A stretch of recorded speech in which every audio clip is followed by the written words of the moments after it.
Welcome back to live stream coverage of the Youth Club Championships. Today is the third day of competition out here at the National Sports Center in Blaine, Minnesota. My name is Erin Maraca. I'm very pleased to be able to provide some play-by-play commentary for you this morning. This matchup is the Madison Mufabats against the Vermont Equinox. Both teams, the only team representing their metro area in any division. Pretty unique situation here, and this game is semifinals for the 5th place bracket. Really interesting to see how the competition has gone so far this weekend. For those of you who maybe are just tuning in for the first time, this tournament overall has been a 4-day affair, combination of an adult club tournament called the U.S. Open, number of top teams from the U.S., and some international competition as well. That U.S. Open tournament, of course, just one stop in a much larger season. A lot of teams working towards either the U.S. Club Series or a longer kind of trajectory over a 2-year period of time for things like the European Cup Championships. Really interesting to see that level of competition, but then starting on Saturday, transitioning into youth club competition here. 88 youth teams in 5 different divisions kind of descended upon this sports complex. A really high level of play so far, exciting to see. And today is Championship Monday, of course, as all of these teams determine their final standing and the culmination of their season. So this championship event, what all of these players have been working towards over their entire summer. Some of these teams had tryouts as early as January. Others waited until the high school season was over. But good to see overall the parity among teams and divisions. A lot of exciting Ultimate has been already live streamed and kind of documented elsewhere, like on Twitter. We're really excited to be able to have an engaging platform for you on this Facebook live stream. There's a comment thread available. Love to hear where people are tuning in from and who they're cheering for. It is interactive. There is a moderator available if you have pronunciation tips for me or any other comments about plays, but that moderator is looking at a lot of different comment threads and may not be able to get back to you right away. I certainly don't have access right now. If there's anything important, you can feel free to tweet at me. My handle is Maraca_E. That's MIROCHA_E. I'll say that again later. I know it's hard to catch on the first try. We're gonna go ahead and kick off right now. The Mufabats are in the dark jerseys and the Vermont team in light. That was a pull from Eric Stewart to get this game underway as Vermont takes possession. In the backfield for Equinox, we have a number of stellar handlers and a big look intended for number 18, Eli Standard. And that is an immediate conversion for this Vermont team, a clean hold going up 1-0. Talked a little bit with the coaches before the game. Standard, definitely a player to watch. He will be attending Brown University next year. A few other interesting parts about these two teams. Equinox just lost in quarters at the end of the day yesterday to enter the 5th place bracket here. The program has appeared at YCCs maybe twice in the last 6 years, but has had a bit of a sporadic attendance rate. As I mentioned, this is the only team from Vermont in attendance as they are still building their youth scene. They have revamped the program this year, and they're hoping that this is the first in a more sustainable program. They expect to be back next year. They definitely will have a number of returners, still a very young team, especially on the women's side here. I was talking also with the Mufabats coaches. Molly Burkholz, one of the coaches from Madison, in fact played on this YCC team from Madison when she was eligible, and she remembers playing against Vermont when she was here. Said that was one of the favorite games that she played in. So really excited to continue that legacy for her. I'm sure she has a great number of stories for her players. Tessa Berry out to Seaborn.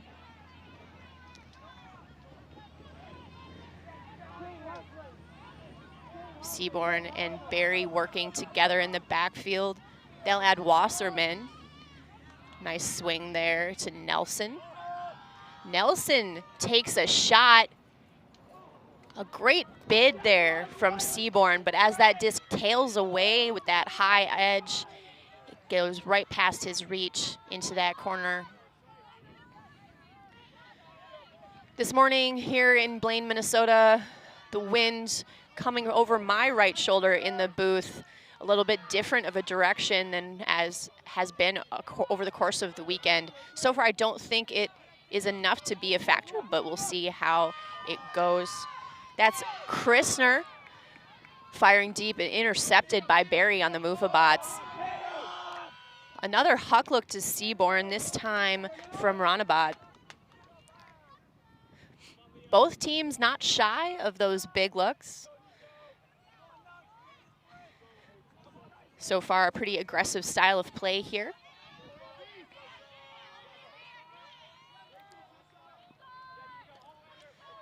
Vermont in a vert stack, looking to reset through their handler set. Standard to Allen. Allen and Standard working in that handler reset area. Standard's throw upfield a bit low. Good mark there by Isaac Wasserman to cause that release point. In a tight lane, Seaborn unable to hang on to it, but Berry able to recover possession. She's looking for number 31, Mullen. Another tailed away disc. Number of turnovers so far this point, in contrast to that clean hold from Vermont at the beginning of the game. Looking for both teams to get maybe these morning jitters out of their system. Good bid there from Standard, just a bit too far. That's a great huck from number 3, Isaac Wasserman, finding, I think, Seaborn again. Seaborn went deep 3 or 4 occasions that point. And that also is a hold for Madison, but probably not quite as clean as they'd like it to be.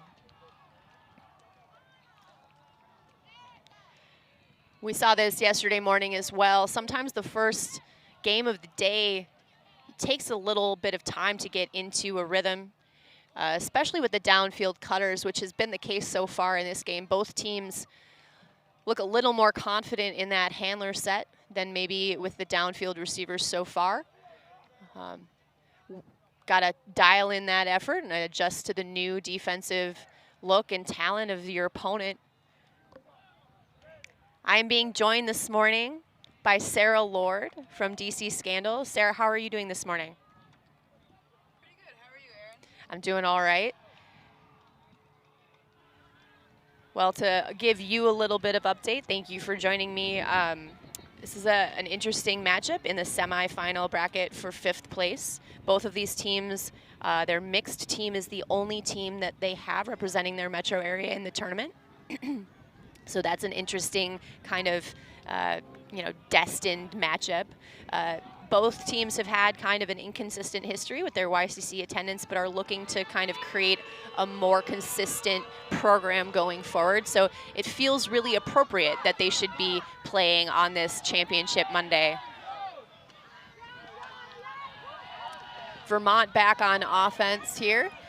Madison looks to be in a bit of a zone. Looks like a 3-3-1 look here. Ponzio working with Valentine.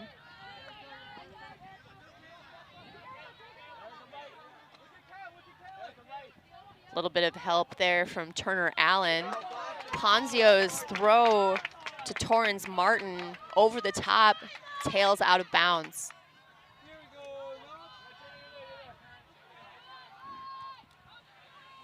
Here we have Brower picking up for the Mufabats. Good swing there to McCoskey.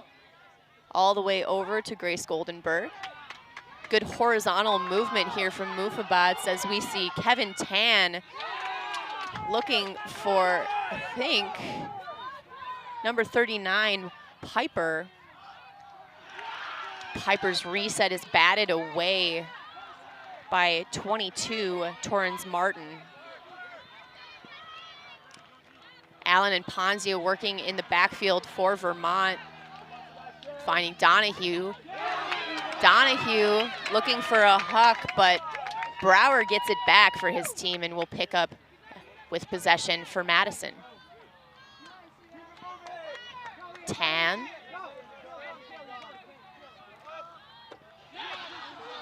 Good defense there by Ponzio.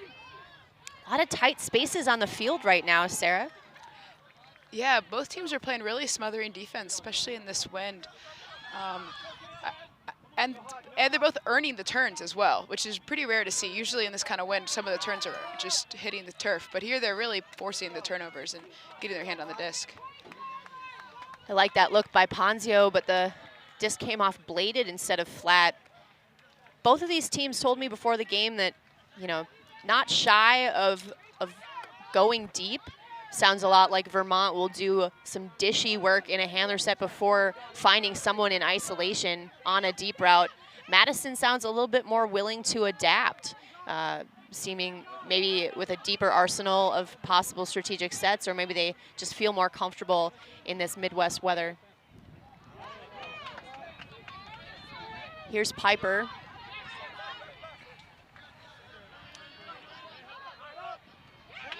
Piper up to McCoskey.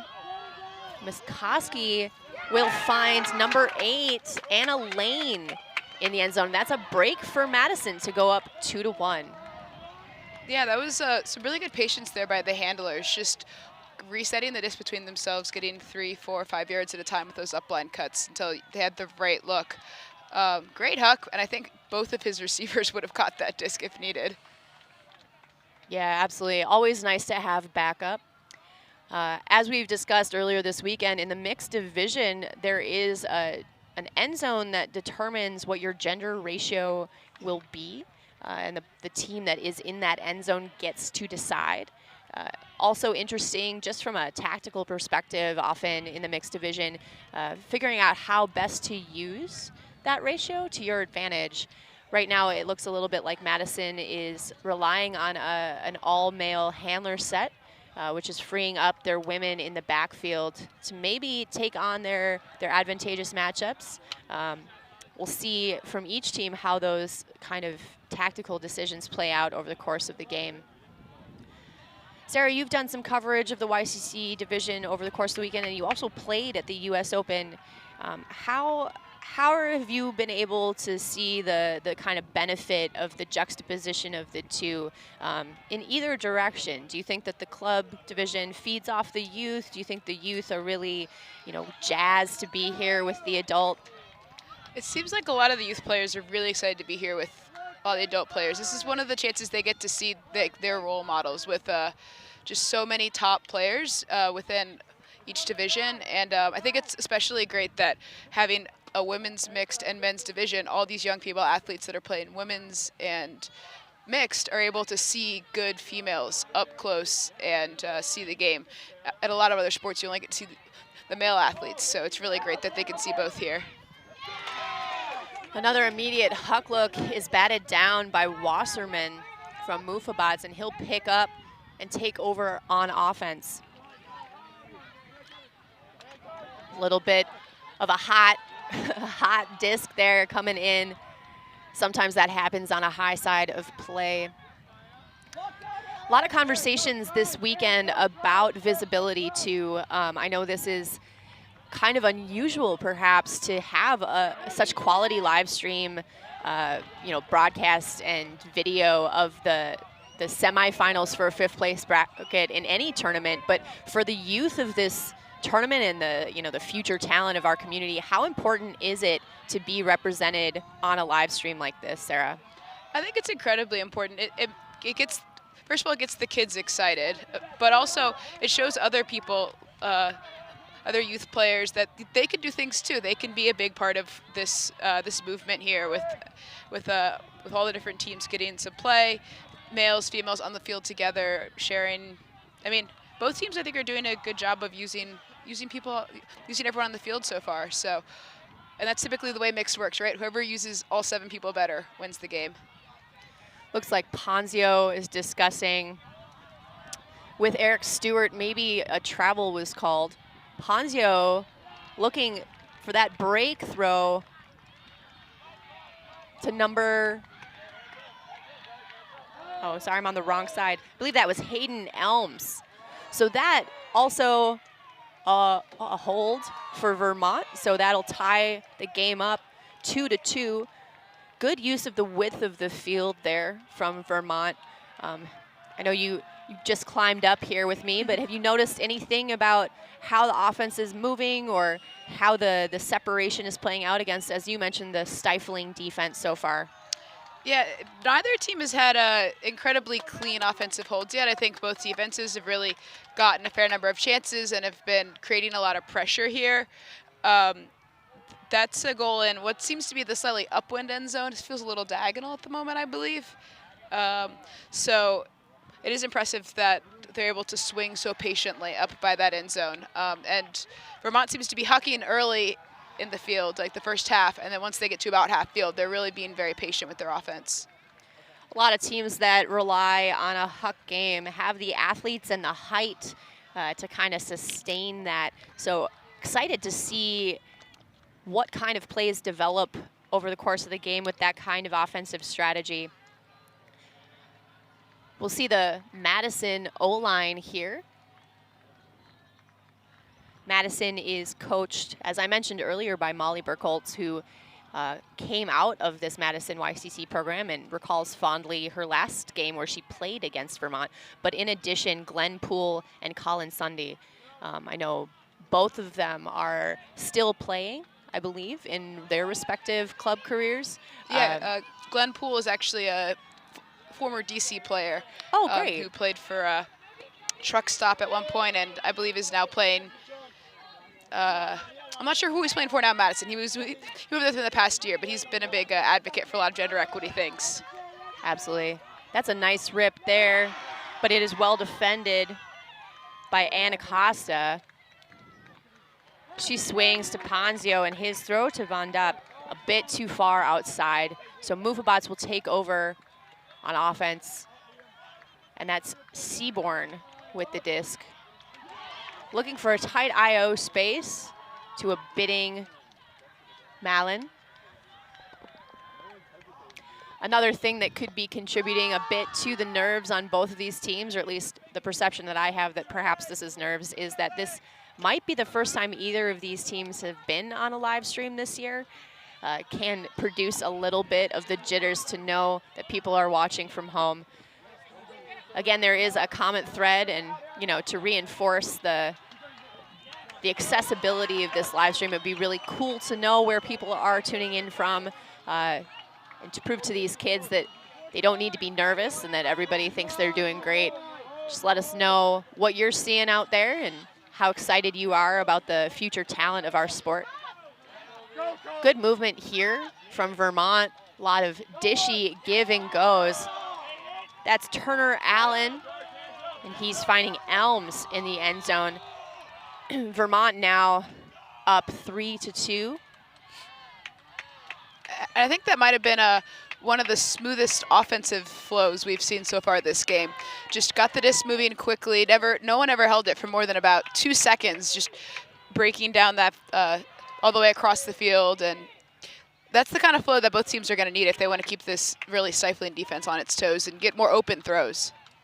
Yeah, I'm excited to see the pace of that game, kind of a fast break mentality. There have been a lot of moments over the course of the weekend where I really wanted a team to push the pace. Obviously, the wind has been a factor in so many games this weekend, and to walk to a disc or to take so much time can often allow a defense to set a zone or to tighten up the lanes. So I'm really pleased to see them off to the races there. Obviously, the defense was never in a position where they could recover, and then they went very quickly, but they were not rushed, right? They kept their balance, they kept spin on the disc, and that's a really nice balance to strike. Yeah, absolutely. As John Wooden would always say, be quick but not in a hurry. And I think they did a really good job of that there. You can see on the screen we have instructional observers this weekend for the YCC Championship Tournament. A good opportunity for these young folks to get experience with an observer on the field. Not quite as involved or active as kind of a full-powered observer might be. There were 12 observers in attendance over the course of the weekend, I believe, covering a lot of different games at a lot of different levels, and their presence has been felt. I think the kids really appreciate the timing and the consistency, and also kind of the accountability to play within those spirit guidelines and do your best to represent your team well and have civilized conversations. It's been fun to watch them work and be used. Yeah, often the biggest difference with an observer is the timing. So even though they aren't making active calls. Nice interception there by Eli Standard. Wow, and immediately D'd there by Grace Goldenberg. Yeah, the timing with observers, I think the tendency for all of us is to go a little slower maybe than we mean to, so a good opportunity to move the game forward. And definitely good for our live stream as well. Keep everything moving. Every reception just contested so tightly right now. Excellent work by both teams. Eli Standard finds number 19, Bedor, for that goal. That's a break for Vermont to go up 4-2. Yeah, and it's very impressive how every under at this game, I feel like, has been so tightly contested, especially when Madison was going slightly downwind in this direction. You would think that they would often be backing the receivers and, try and take away the hook, but their athleticism showed that they could really stifle the hook, but still be tight in their shorts all the way under to the disc, which is just a really impressive show of athleticism. Absolutely. When the defense is that tight, Sarah, does the game inevitably turn into kind of a grind and a grudge match? Do you think there's any hope for kind of a smooth offensive point when the defense is always contesting every look? So one thing about Ultimate is that offense can always be perfect. If the offense is good enough, the defense can't actually do anything about it. So if the throws are precise enough and people are on the same page, it is possible to still get some clean offensive flow. But then a lot of these turns, they're getting a lot of run-through blocks, but a lot of times the turns will also start to add up later on with missed tucks, missed swings, because you're just nervous. You know that someone might lay out. You know that the window's going to be tight, so you get a little tight yourself as you're throwing it, and it's hard to complete those passes. So I think that's going to be a big storyline here, is which offense can generate flow given the tight defense. We are in a timeout right now for teams to regroup and reassess. As Sarah said, I'm sure these coaches are expressing a similar type of message, right? Change directions maybe a little bit more intentionally, throw with a little bit more of an intention, be confident. Certainly good messages for any O-line. We've been talking over the weekend, especially with the wind in play, that there are kind of two strategic mindsets that coaches balance. One is what's happening in this point, what defensive set can I run, what offensive set can I run to be successful in this particular point, and then the wider arc, which is what can I invest in now so that later in the game things become easier, whether that means taking some extra time at the beginning of the game to throw full swings and use the full width of the field so that the defense later has to play honest, which will result in more open lanes, or whether it means switching up defensive looks early to get offensive players off rhythm and into a grind so that maybe you can benefit from some fatigue or mental errors later in the game. Be interesting to see how both of these teams either commit to that person strategy and that athleticism, or whether we see a couple varying looks over the next little bit here. Mufabats on O. Barry with the disc. She finds Ranabat. Oh. Vermont does look a little bit team defense oriented, a little bit of checked lanes there. This bailout, Huck, possibly a result of that. Good defense there from number 18, Eli Standard. There is a discussion back where the disc is thrown, but it looks like they have resulted in no call. Looks like a retracted stall, most likely. Madison also sinking some of these lanes.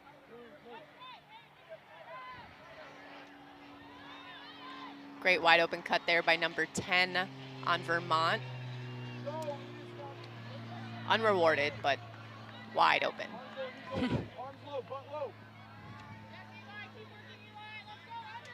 Elms and Allen and Ponzio working in the backfield together. Here's a big Huck. Ranabat is there. He'll look for Nelson. Nelson looking for Seaborn, accelerating into that Huck look, and he'll find Ranabat. Goal for Madison. That's 4-3. Yeah, the Vermont had a good break chance there, but their offense has been doing a really good job of using the women as well and all 7 players in the fields, but their D-line offense there seemed to get a little bit, you know, tight and nervous, and the guys seem to only be trusting each other a little bit there, and sometimes that can result in, you know, a little bit of a forced throw, and so yeah, that's going to be a good narrative to watch. How can teams like utilize all 7 players in the field in the most cohesive manner? So we'll have to see how that plays out. Totally agree. As noted before, both teams still kind of sporadically attending YCC and looking to invest in their future. I know there are some young players on both teams, even young for the U20 division. I know they were, when I talked to Molly Burkholtz on the Madison side, she mentioned that they really wanted to send like 2 U17 teams in addition to this mixed team in the U20 division, but there just weren't enough players to field a safe roster. So I think they have some players that perhaps could have played on that U17 team that they kind of adopted into this full U20 roster. And with Vermont, because this is the first team here at YCC in a number of years, I think the same thing is true. One of their players just turned 15 the other day.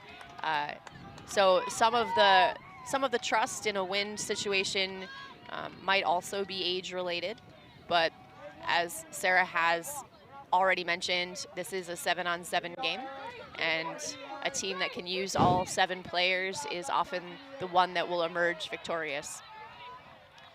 Vermont on offense again, finding Goldenberg. Nice throw there, Goldenberg. Oh nope, I'm on the wrong roster again. May Browning has the disc right now, and that was Von Dopp. And here she is again.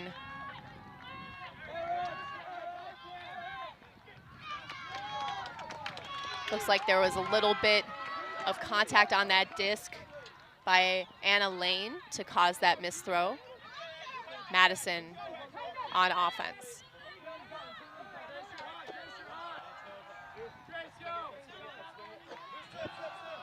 Piper's upline throw to Brower, hotly contested. They put it up for Tenley Abbott. That was a bit of a downwind throw there, trying to put it out to space. Much more difficult to put this out to space downwind and not have it die before the receiver gets a real chance at it. So sure he wants that back. Absolutely. Wants to wait another second. Tenley Abbott had a lot of separation there and almost the entire end zone to work with. Well-timed cut as well. Vermont back up to Von Dopp. Von Dopp looking for a reset with Christner. Christner to Donahue. Donahue up to Valentine, who rips it for Mae Browning. And right on the doorstep at high release backhand, looking for Von Dopp. Flutters down out of the way.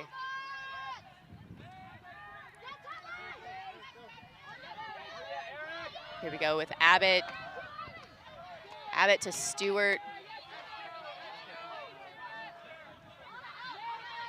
Stewart around to Quattrucci.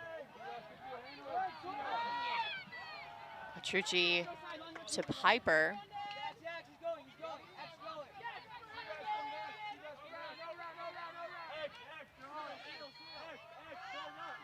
Quattrucci's throw intended for Anna Lane is defended by Von Dopp. I feel like Von Dopp's been all over at this point. She's been so open every time.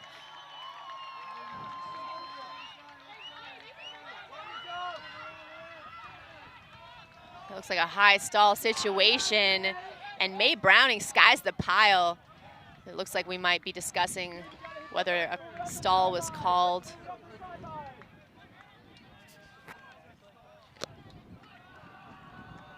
Looks like an uncontested stall back on the throw. So unfortunately, Mae Browning's awesome sky now moot. It's always important to try and catch those regardless. You never know what's going to happen. Madison taking an immediate shot. Sebastian Brower to Samuel Piper. That's a break for Madison, and we are tied up at 4s. Sometimes it's hard to even remember what's been a break or hold lately because all of these points have just had such tight defense by both sides, and it's been so back and forth that it's hard to remember who even started off on offense sometimes. A defensive battle then. That'll be fun to watch. Yeah, absolutely.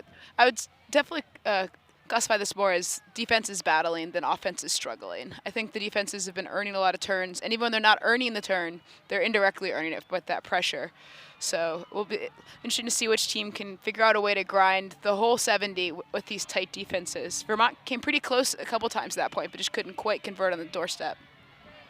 Number of these Wisconsin players will be attending either University of Wisconsin at La Crosse or University of Wisconsin at Madison.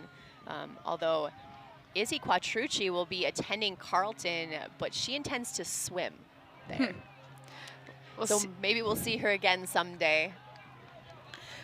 We'll see how that. We'll see how long that lasts. I feel like a lot of people go for their sport, and then I mean the culture within Ultimate is just so fantastic that often players just get drawn back in by just all the people and the culture and everything it has to offer. So we'll see where she ends up. Absolutely.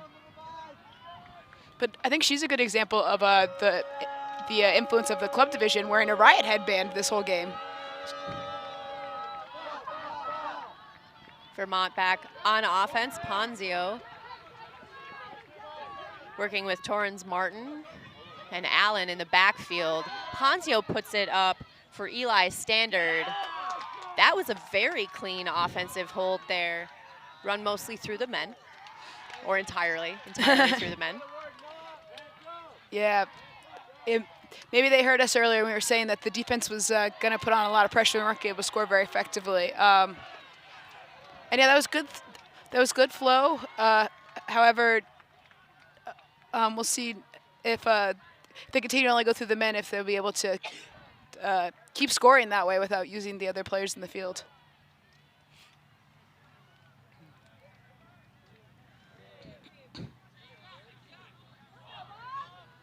We'll see here how Madison responds on offense. Vermont up 5-4. Vermont came into this game with only one loss under their belt. They, at least that's my understanding, I believe they had lost their first game in that quarterfinal game. Madison, on the other hand, struggled a little bit in pool play. They lost their first 2 and then won their last 2. So 2 very different routes to this 5th place semi-game. Certainly a difference in confidence maybe, a little bit of a difference in momentum. Pretty difficult to play a 3-day tournament regardless. Sarah, how does a player prepare to play a 3-day tournament rather than your normal 2-day tournament? Well, I can say what I try to do, but I'm honestly not very good at it. Although I will admit it's probably a little bit easier when you're 17. I think your body might bounce back a little bit more quickly physically on the 3rd day of play. Oh, to be young. Madison had set up an isolation play, but it was an errant throw, so Vermont will take over on offense here. Here is Acosta and Acosta. Torrens Martin. Looking for Scopitone.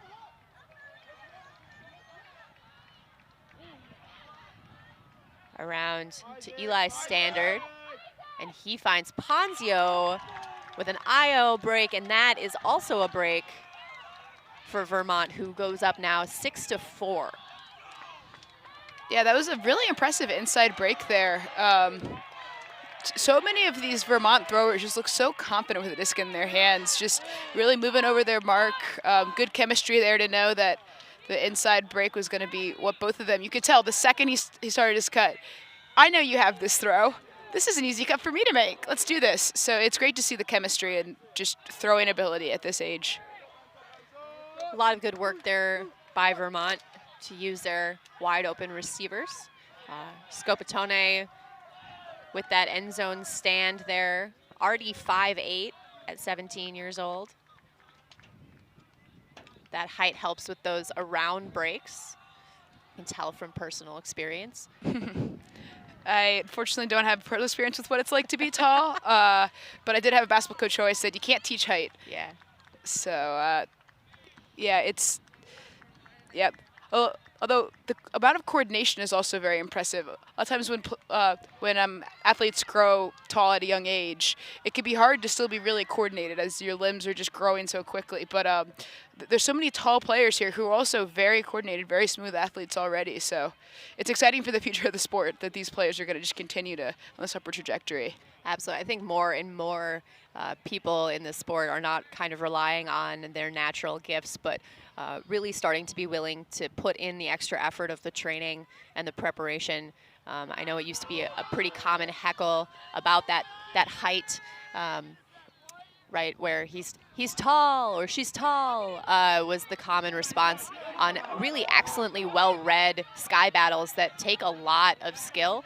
I think we're starting to kind of mature out of that and recognize that height doesn't take away from the effort one puts into their season or the practice one puts into the body positioning and the timing of those sky battles. Barry anchoring this Mufabats offense, finding Abby Peterson. Her throw to Eric Stewart, a bit hot maybe. So Vermont will take over, and Eli Standard again with the disc. Again, that IO, well caught there by 22 Torrens Martin. Well defended, very tight window there. Allen's break throw, unable to be reined in by Ann Acosta.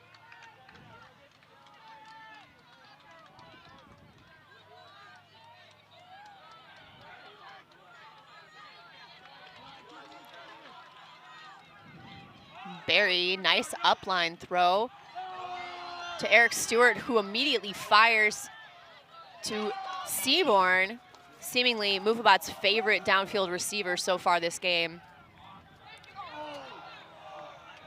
A little bit of a miscommunication on that reset. Eric Stewart trying to dig that out just a bit too far.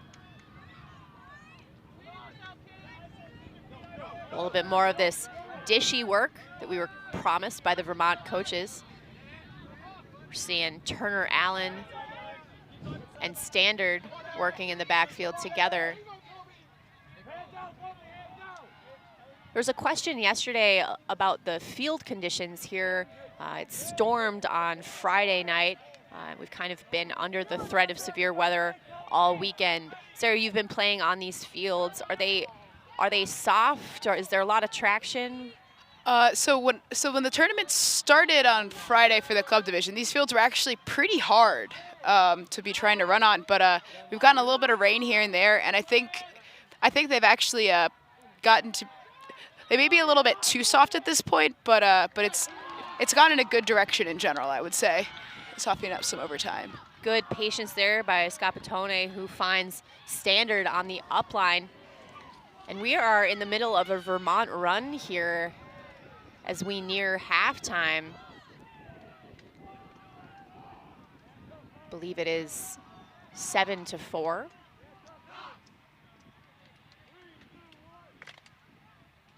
Hard to beat a Handler upline cut in the red zone, Sarah. Yeah, no, both teams have been consistently winning strike cuts offensively. So the defenses have been really high pressure in general, like denying unders, challenging arounds.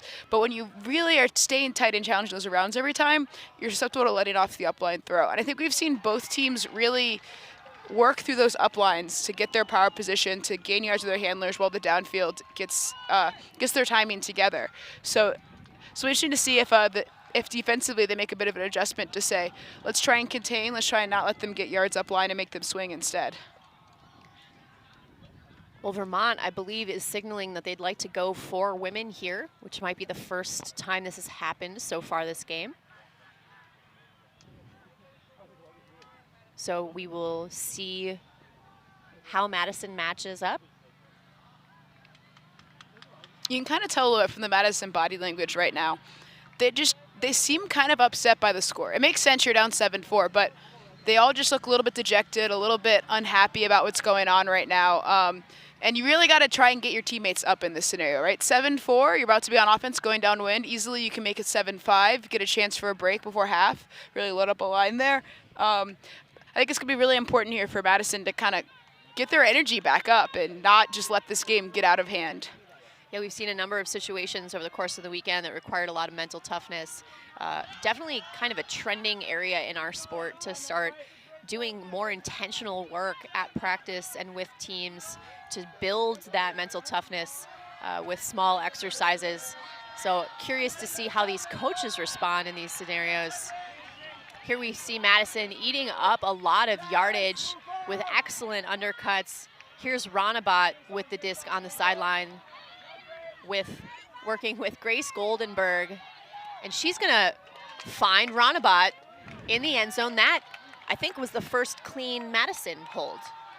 Yeah, no, that was some really nice, smooth offense there by Madison. And I think that was also one of the first times that we've seen them just consistently win unders all the way down the field. A lot of times this Vermont defense has been really just smothering and making it very hard for Madison to just consistently win unders. But every undercut to the foreside, they were just able to grind out, get separation, and just off to the races. Absolutely nice throw there by Grace Goldenberg. That was a break backhand kind of over her defender. I don't think Ronabat's defender was expecting that look to come off on that side. But going this direction and kind of forgiving with the little bit of breeze that's happening. So it did float and slow down and give him time to attack it. Still just a 2-point game now for Madison. You know, this game is certainly a game of runs and momentum. I know you had some games yesterday where Scandal was able to kind of get in gear and kind of initiate the break train, as it were. What kind of messages do you send in the huddle at the club level to kind of recognize that things maybe aren't where they need to be right now, and push your team to get into that next level? Yeah, we've had some issues, I think, with our mental toughness as far as beating everybody outside the top 4 and then not having great games against them. So mentally when you get down, it's just about saying, like, catches and throws. We've done this before. Let's just do this. It's way more fun when we play well together. So let's just have fun, do catches and throws, and everything else is going to sort itself out. There's a stoppage on the play. Looks like perhaps a pick call. Looks like a pick was called pretty early on in the stall count, and everyone downfield stopped, so the offensive player had nowhere to go, threw a bailout, which was later caught. So I guess theoretically, if his player was not the one that was picked, if you stop on a pick, that's kind of your fault, right? So I would assume it, okay, maybe his player was one of the ones who called pick, because otherwise I would assume it would have stayed with number 16 downfield. Yeah. So the disc will go back to Ponzio. As Sarah said, when a pick is called, the offense is obligated to play through it in order to retain possession, but that means that the defense can also play through it. So if you're looking for an interesting little niche area to specialize as a new player, if you're the one who always D's up the throw during the pick call, your coaches will thank you over and over again. Ponzio anchoring this vert stack back here with Standard. Standard looking for Grace Valentine, but a help defender peels off the back of the stack. That's number 7, Erickson. Some discussion here between Valentine and Erickson. We'll get to see this again and see if perhaps Valentine is calling a foul on this contact. Let's see. What do you think, Sarah? I think it was a clean D. In my personal opinion, we have the benefit of instant replay. It looked like he did get there first, but there was some contact, and it's often really hard to tell when there's contact around the same time as when you're trying to get to the disc what exactly happened. So I think sending the disc back is probably a very good outcome there, just given the fact that they don't get the benefit of instant replay like we do, and if they aren't sure, that's a safe way to continue play. Absolutely. And in a game with a full-powered observer, certainly could have deferred to the observer. Not sure exactly what the difference is with how the instructional observer would have handled that, or perhaps he asked if they would like his help and they said no, which is allowed. Yeah, I believe the instructional observer is mostly just able to clarify rules and answer questions. I really think of them a lot as kind of like game advisors, where they're keeping time, offsides, clarifying rules questions, but don't have any binding power on calls. So Madison and Vermont with back-to-back unfortunate miscues in pretty easy situations there. Game of inches, as we said. So Ponzio and Vermont back on offense here. He will find Turner Allen. Number of pick calls as well. That is one of the downsides of running a vertical stack. You are making pick calls way more of a opportunity to occur with all the players so tightly stacked together. Turner's IO look to Browning a bit too tight. Browning with that ability to sky the pile went up very strongly early, but was a little bit too high for her reach. So Madison with another opportunity to play offense here. Nice high release over the top throw there to Andrew Erickson.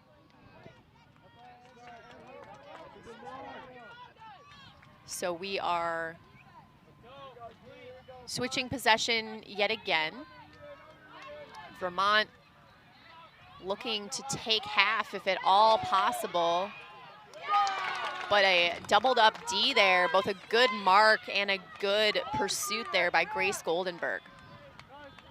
Both teams doing a good job of following the play, even if there's a D or the disc goes a little further in some different scenarios. Both teams are doing a good job of getting back on defense and just contesting everything.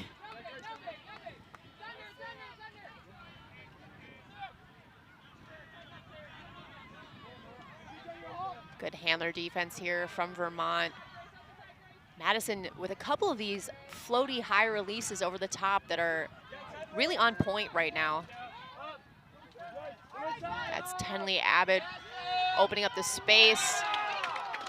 And we get Samuel Piper with that goal thrown by Andrew Erickson. So Madison able to stave off halftime and bring this game within one. Yeah, Vermont Vermont had a chance there to break and go and take half 8-4, I believe, starting off on defense, up 7-4. But Madison got that really clean offensive hold that point that I think gave them a lot of confidence. And then this point, we're able to just go ahead and grind all the way up the field. One thing about so many of these points not being clean is that it's just whoever turns it one less time. So in a point with like 5 or 6 turns, one team comes down with the point every time, of course. But it means that it's really anybody's game, and that any point can just go in any direction, and so any team can get hot. Is my point. Like there's no lead that seems insurmountable right now, and I think that makes for an exciting game. I agree. I also think we spend a lot of time trying to teach players kind of what the offense should look like in an ideal scenario, and then if they make one mistake, then it feels like they haven't necessarily kind of met the standard. And I think more and more we're also accepting that, sometimes it's not going to look pretty. And sometimes you have to kind of, I think win ugly is the going phrase right now, and willing to kind of buy into that and realize that even if it doesn't work out the first time perfectly, that there's merit in value in working hard and recovering possession. And I think both of these teams have shown that grit, and that's really exciting because I think it's a hallmark of maturity, actually, that like willingness to be wrong and to fail a couple of times, but to still like not give up and work through it and work hard for your team. We'll see Vermont back on O here. Allen with Christner. A tough grab attempt there on that inside shoulder will result in a turnover so that Madison will take over here on offense, but immediately gives it back. Allen just the tallest person on the field right now, but also really excellent position and read on that disc. Seaborn recovers the disc for Madison.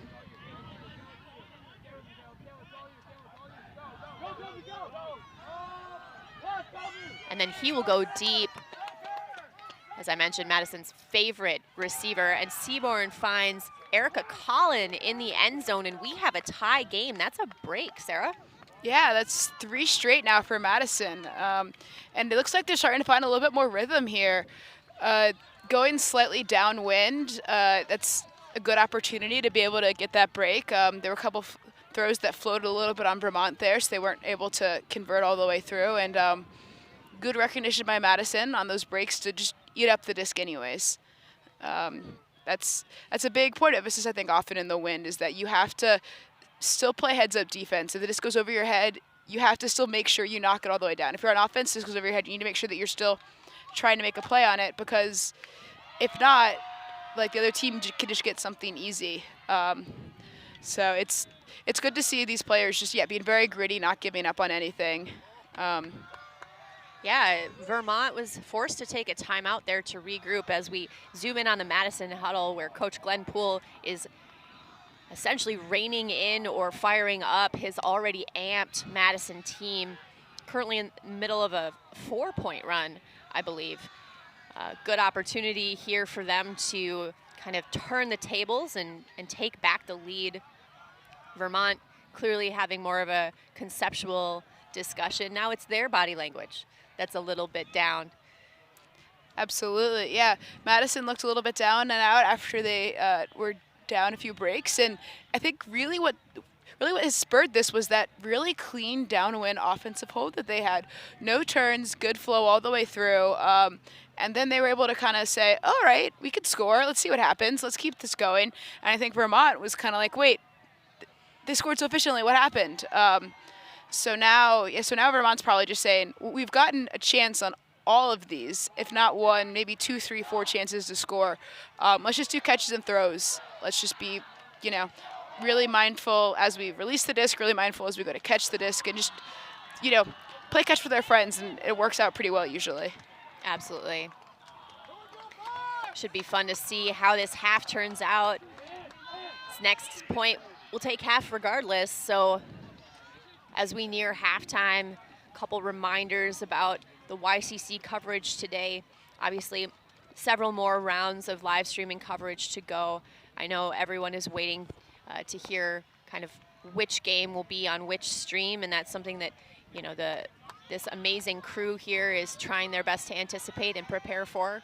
A quick shout out to Fulcrum Media, who's been doing an excellent job of bringing you such high level video quality. This crew is so resilient and dedicated. As we've mentioned before, this weekend has almost constantly been under the threat of severe weather, so we've gone back and forth between cameras covered in weatherproof gear, camera people covered in weatherproof gear, and, you know, good weather. So really appreciate the work that these people are doing. The editing quality, the producing, all of that, just top notch over here. Really excellent opportunity, as we mentioned, for all these young people to have a crystal clear view of themselves playing Ultimate that will be archived for posterity. A really awesome opportunity. USA Ultimate, of course, kind of fostering that relationship and bringing you this coverage. Appreciate the interactivity of the Facebook stream as well.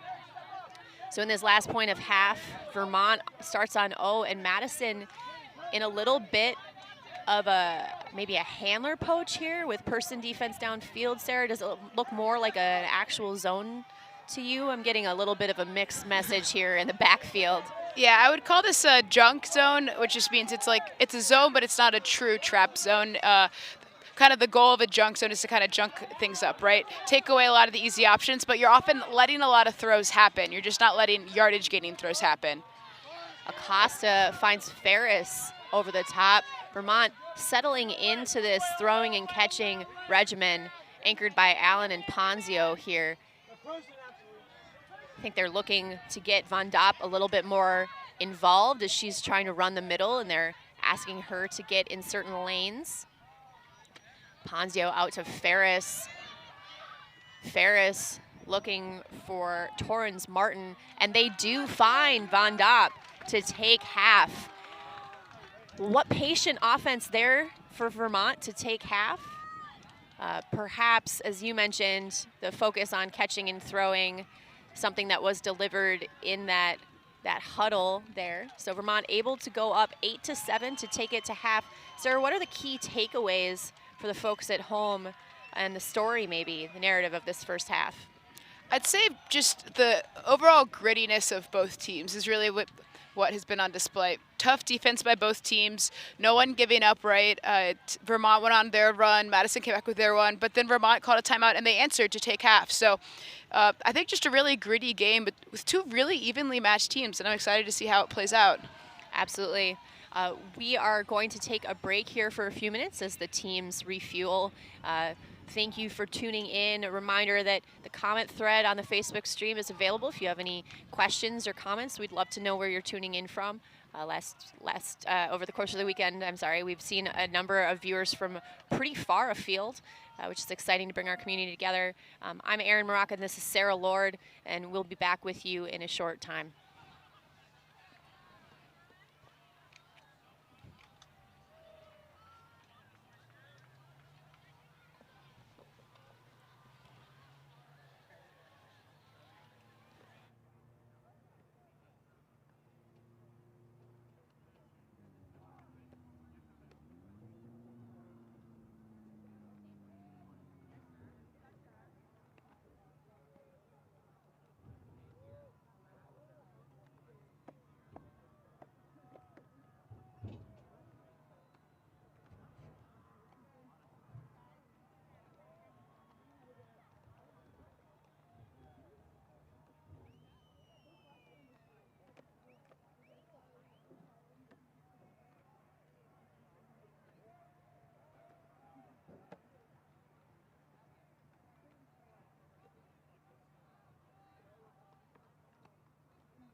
Welcome back to the live stream coverage of the Youth Club Championships up here at the National Sports Center in Blaine, Minnesota. I'm Erin Maraca. I'm here with Sarah Lord. We're happy to bring you coverage of this semifinal game for the 5th place bracket between Madison Mufabats and Vermont Equinox. Certainly the story of the first half, a lot about defense. Sarah, what are you excited to see in this second half from both of these teams? I think it'll be interesting to see which team can kind of establish their offensive rhythm more quickly in this half. A couple quick holds here and there. I think we'll go a big way in establishing the momentum as far as who's going to, if anyone could pull away in this game. So Madison will have the first chance here to kind of put their stamp on this half, and looks like they have 4 women out there, so hopefully they can use all 7 players and really just establish a good rhythm going downwind. So Vermont will pull to start this half. Madison will have an immediate chance to tie this game up with their offensive line.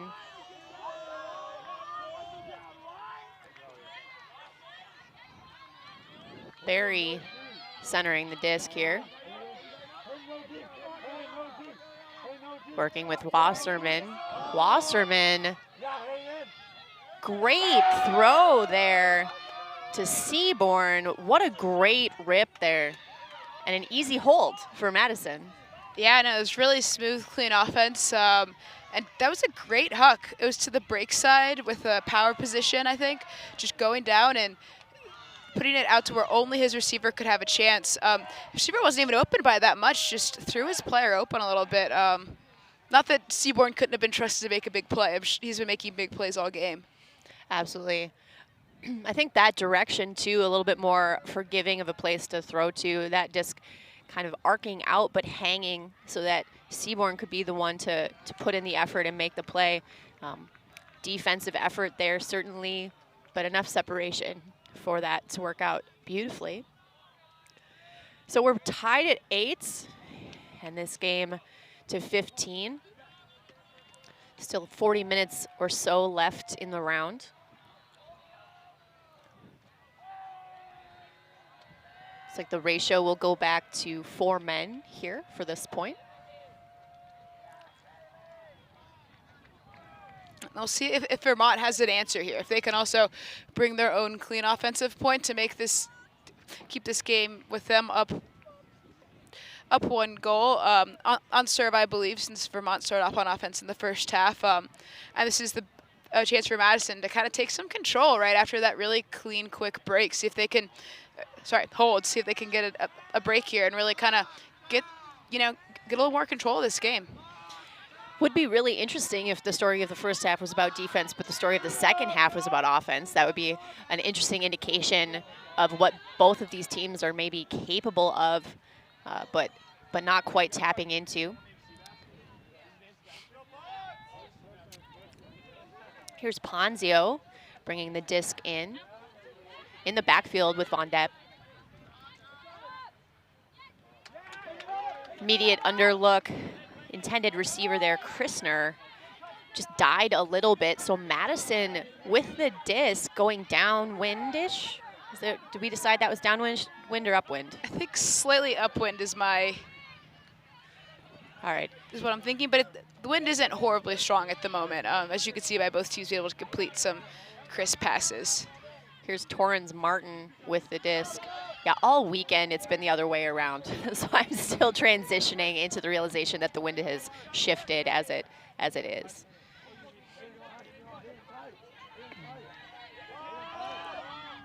Handler reset near the end of the stall. Conversation stopped play, but then resolved itself. Brower's errant throw is recovered by Eric Stewart. Good layout D attempt there by Moorhead. Seems to have been a little bit unnecessary, but exciting. Yeah. Good effort. You never know. The offense can always try and make a play, though. So if she hadn't made a play, the offense might have. Ponzio working with Von Depp. Got a good throw here Good effort there down the sideline, a little bit too far. Yeah, and this, Oh, there's an injury on the field. Izzy Quattrucci down on the ground for Madison. While we were all watching the progress of the disc up this near sideline, looks like there must have been some contact.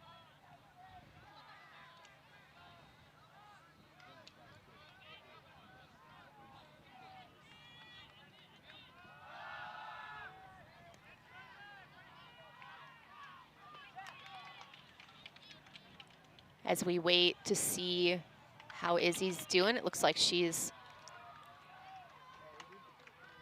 okay. Good. The instructional observer indicating that she should sub out here. So we'll see Malin come in as the injury sub. Will not impact the disc placement at all. Disc was tapped in incorrectly here. Malin needs to ground check to initiate play. So the disc should go back to Erickson. And we're back in play.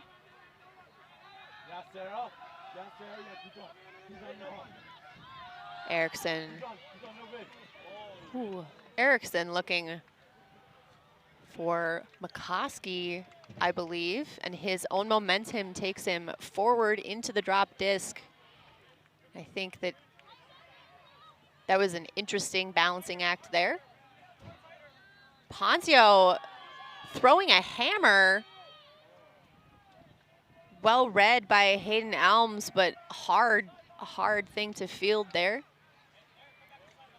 Madison with another opportunity here on offense. And there we go. Moorhead with her second layout D attempt in the last few minutes. This one connecting with the disc and helping her team get a short field opportunity here.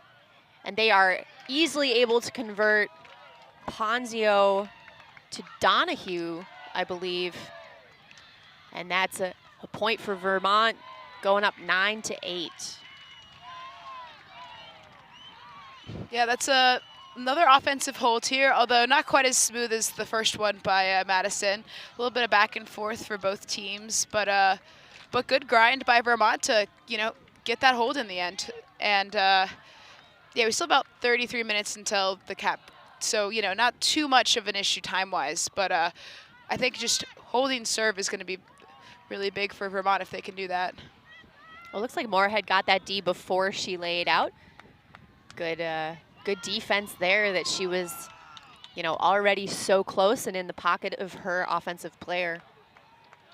Laying out often is the safest way to land after those, so good on her for that. Absolutely. I remember when I first started playing, explaining to my mom that laying out was actually less dangerous than trying to stop abruptly on one of my legs and having my knee give out or something. So, yeah, I think both teams on their layouts have also had some pretty good form. It's been very safe, no shoulders going anywhere, anything like we saw in the Fury Brute game last night in the women's final. Yeah. Well, and as you mentioned, the field is super soft right now. That means that landing is probably a dream. And with those white jerseys, you want to get them a little bit dirty, You want to show that you're working hard. Absolutely. It's the last day of play. You want that jersey as dirty as it possibly can be to make you feel like you put forward the effort. Good defensive pressure there and causing some confusion for the Madison handler set. They just don't connect in those spaces. Ponzio working in the backfield here with Allen. Allen to Weston. Weston is 6 foot. A rarity. Here's Allen working with Ponzio. Mae Browning wide open on that break side. Another attempt into Weston. As we mentioned, that is the upwind side, a little bit harder to handle some of these passes that come in. So much spin on them. Barry resetting back. I think that's Abby Peterson. Back to Barry.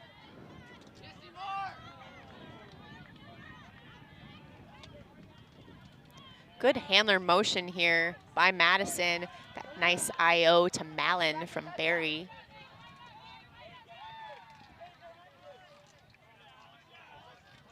Barry's really quarterbacking this offense so far at this point.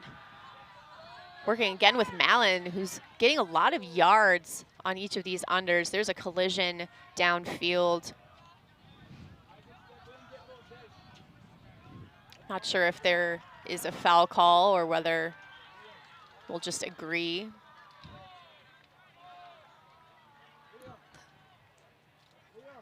Looks like there was some contact. Hard to tell which player initiated it, though.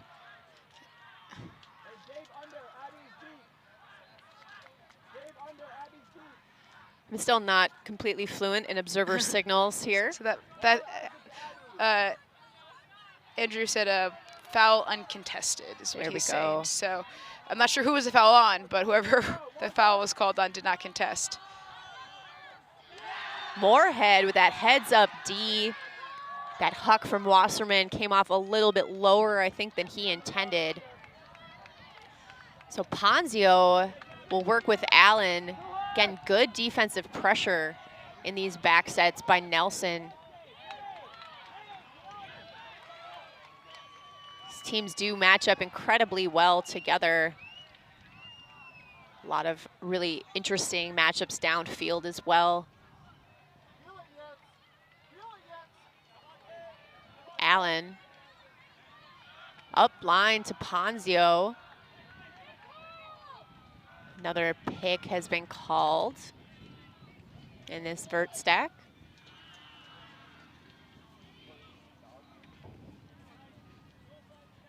Yeah.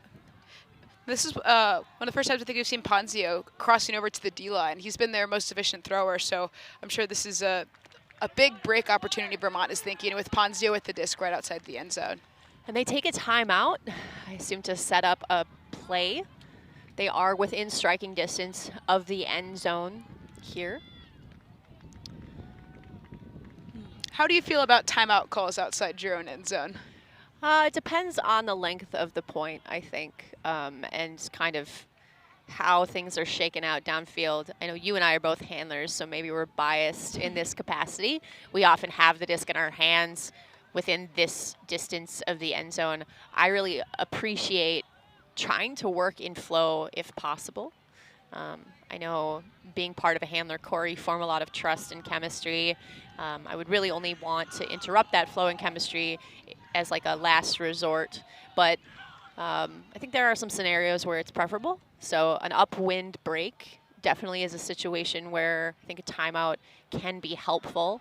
If you can't score the first time just in clean motion, it is a really important kind of strategic moment and milestone in a game. And for Vermont right now, this is technically upwind. Again, I don't think the wind much of a factor here, but maybe they're anticipating that the wind will pick up going into the rest of the day. So they may as well capitalize here while they're this close to the end zone. I don't know, do you agree? Yeah, I think that's what they're going for. And I'd look for a flood play here with the three players clearing out to the right and the back of the stack coming under with this setup, is my guess was what they're going to try and run. Yep. And it works out perfectly, and Sarah Lord is a psychic. Yeah, it's a classic flood play there, as far as you get everybody off to the other side of the field. As all the motion comes across, there's usually a little bit of confusion. Whoever's at the back of the stack thinks they're going to have help, and then you could just come right in cleanly and get that goal. Acosta with a lot of separation on that cut. Good work there by Vermont, taking advantage of that situation. They are up 10-8. It's a different view entirely right now. A little bit muted body language, but right before half, we saw the Vermont body language a little bit down on themselves, and then they took that timeout to recover so that they could score to take half. Now a little bit more neutral body language, still not as fired up as Madison was after a 4-point run, but I don't mind the calm demeanor, especially on Oa, but I would like to see some fire out of their D. Absolutely. And these kinds of scenarios, my typical go-to is a crazy amount of caffeine. As my coach Dutchie says, caffeine is the only legal performance-enhancing drug in our sport right now. So, you know, Sarah. it is. It's I know. now at this age, you might not necessarily want to have quite as much caffeine at 15 if you're still trying to grow. But They shouldn't be dependent on it yet. not right? yet, not yet. As we both have our cups of coffee here as we commentate the game, but yeah, I mean that's just lots of little tricks here, right? To kind of trick yourself, trick your teammates, and to get a little more excited with everything that's going on. Has been interesting to be kind of a spectator up here with a number of different teams in a number of different divisions over the course of the weekend. Every team with their own brand, their own culture, their own cheer sets, a lot of different like interesting, as you said, little tricks. Wow. That's number 0, Jordan Blunt, skying the pile. And with maybe the most amount of swag right now, that hat is incredible. I like the look, I gotta admit. You're a bit of a bucket hat wearer, aren't you? Absolutely, got bucket hat right here if the sun ever comes out. Bucket hats are very important in Ultimate. Ladies and gentlemen, you heard it here first. Good defensive pressure again from Vermont.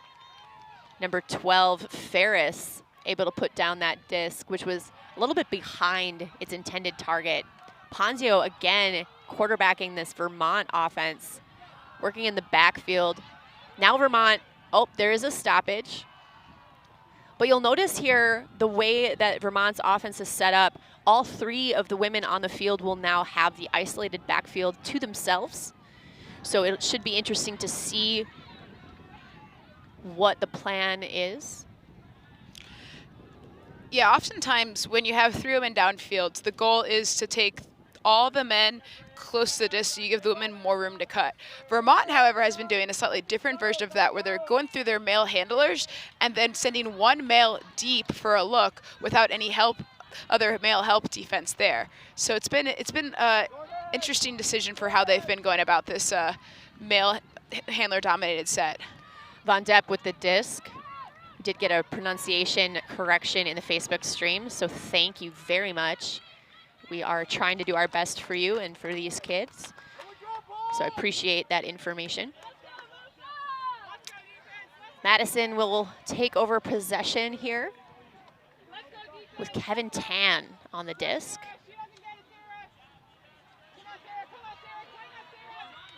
And there is Von Depp with that run through D. There's, oh, almost was an injury called, but he is,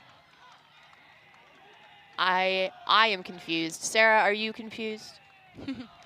I believe he's saying that the Vermont player stepped on his foot back a little while ago, and so he's saying that that he shouldn't get to keep going because his foot was stepped on, is I believe what the call is. So we'll see how the instructional observer explains this. Looks like he is trying to tell him that maybe he should have called either a foul or some other type of actual language that stops play. Yeah, so here it seems like it either needs to be a foul back at where it occurred, in which case the disc would go back, or just a call that's not being used.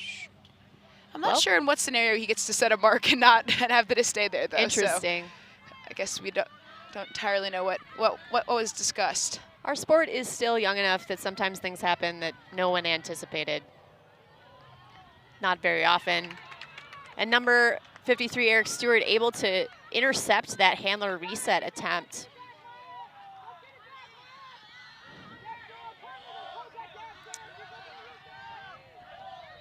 Oh, dire situation now.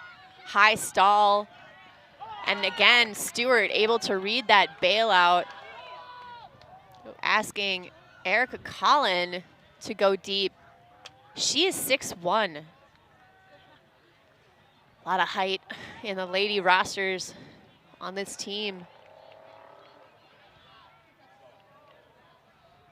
Looks like contested stall will send it back to the original thrower, coming in at 8. But still very important that the disc was caught, otherwise it would have been a turnover. Absolutely. Always a good default, as we've discussed, to continue on and retain possession for your team, or to try and defend until you for sure know that play is stopped. More action here from Stewart.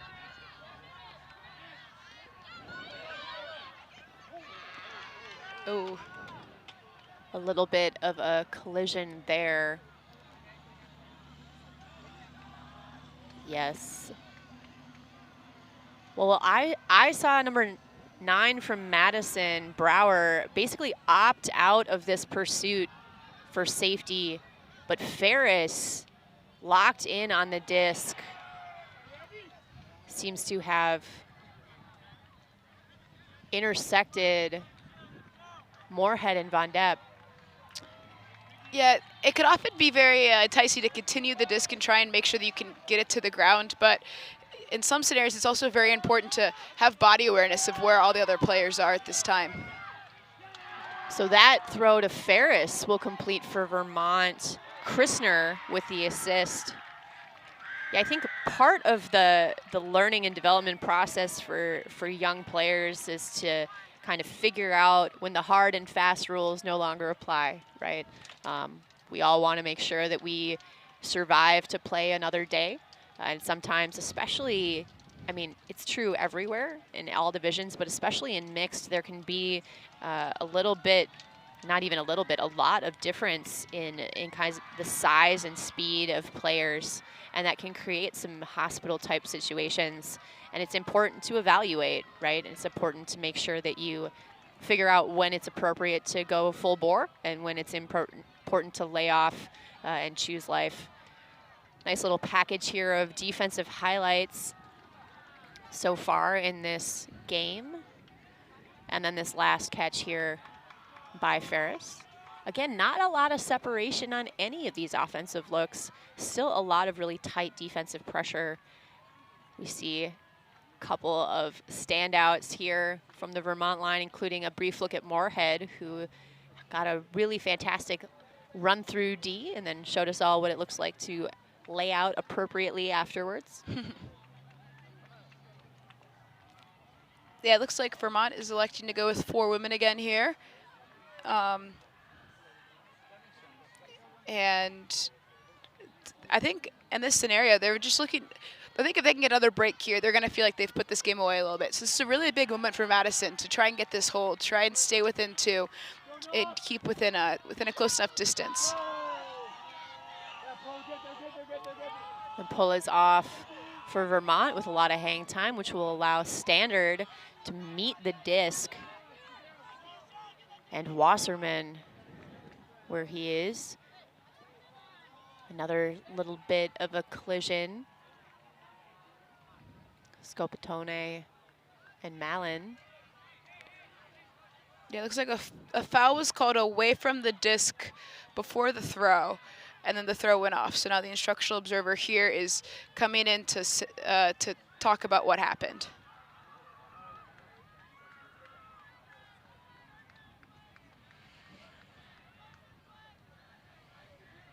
We really appreciate the work of the observers at this tournament. There are always opportunities for that observer corps to grow. I think there, especially at a tournament like this, as we mentioned, there are 88 youth teams in attendance, and there were something like 46 adult club teams. I think I'm wrong there, but something about that. That means 12 observers are serving over 100 teams and 4 days of play. That's a great layout D there by Ronabat. Some other discussion occurring. Looks like maybe a pick. But that wouldn't have, but there's no effect from that, so Madison gets the disc back. And that was a huge layout D there. Vermont would have been up 12-8, getting to pull downwind, and now Madison gets another chance to have their O-line march down the field. So it was a really big momentum play, I think, we might look back to later in this game. Barry is the centering handler here. Looking for Abby Peterson. Peterson back to Ronabat.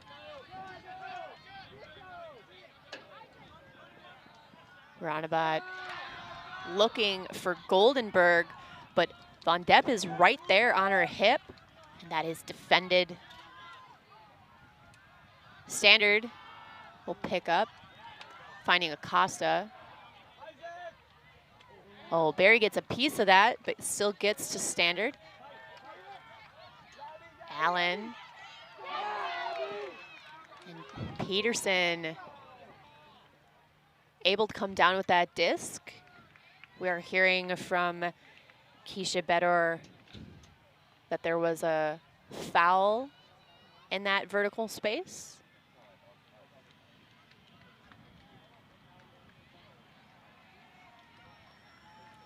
Yeah, it's hard for us to know for sure what happened down there. What, you're not fluent in mime? Sarah. It is often entertaining to watch from afar people do hand signals and reenact the foul call that they're trying to describe. Agree. Well, and whenever there's an international component, it's possible that there will also be a language divide. Actually, there may very well be a language divide within United States teams. Obviously, our diversity is increasing. Sorry for my misstatement there.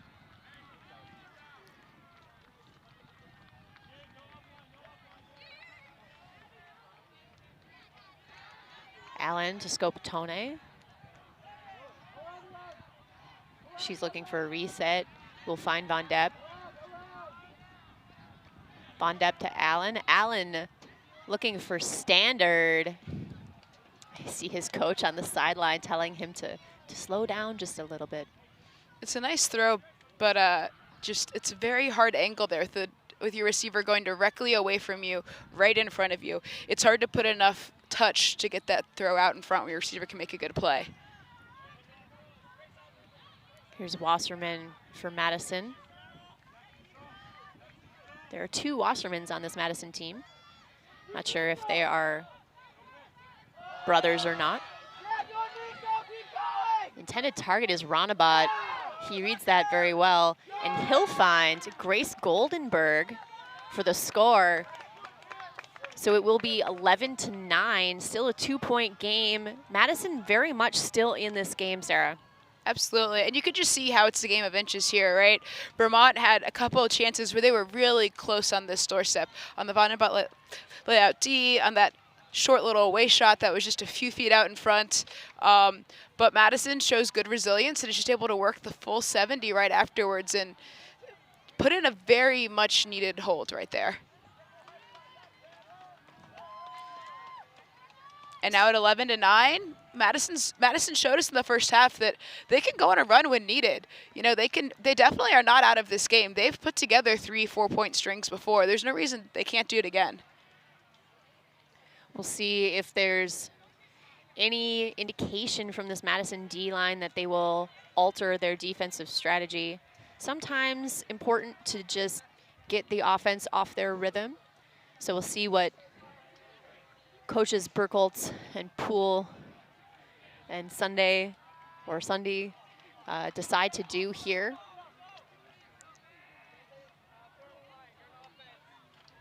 Looks like they are maybe spending some extra time selecting person matchups. Yeah, given how much they're looking downfield at their opponents, looks like they're going to come down in person this time, not in that junkie zone that they tried at the end of the first half.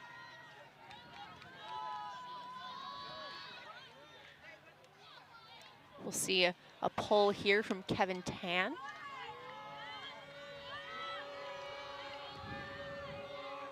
And we'll see Standard center to Christner.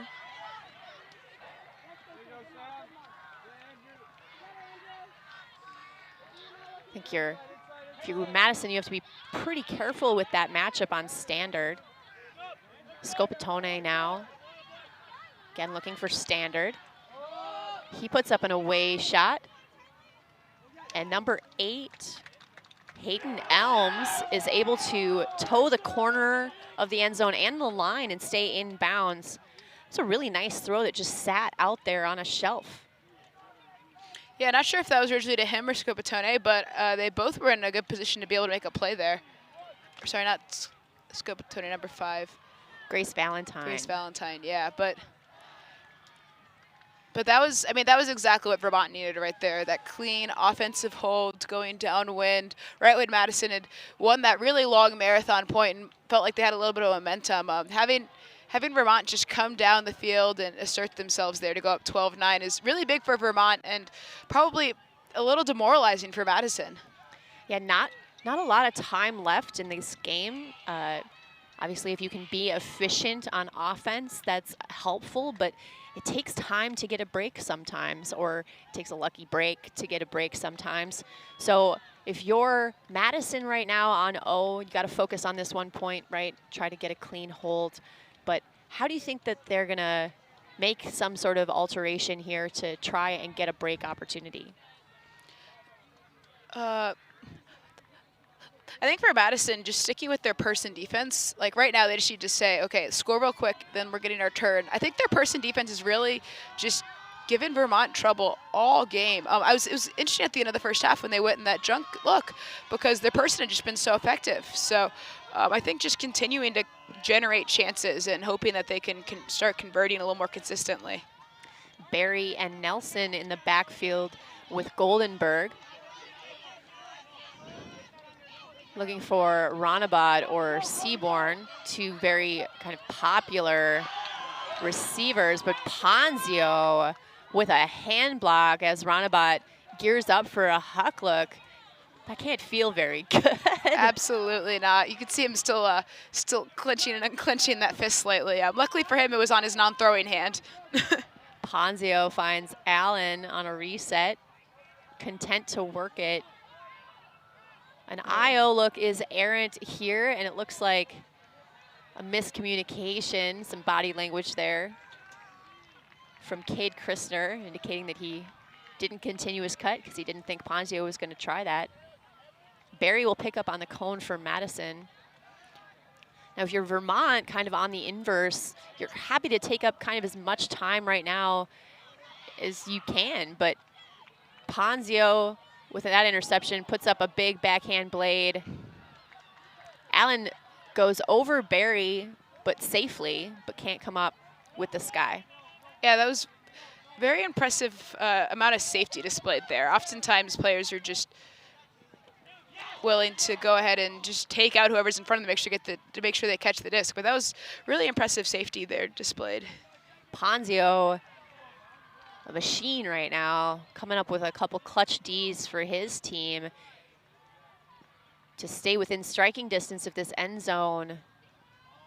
This will be the third attempt for Ponzio to hit the end zone, and he finds Von Depp. It is 13-9. That's a break for Vermont. Seems to be running away with it right now.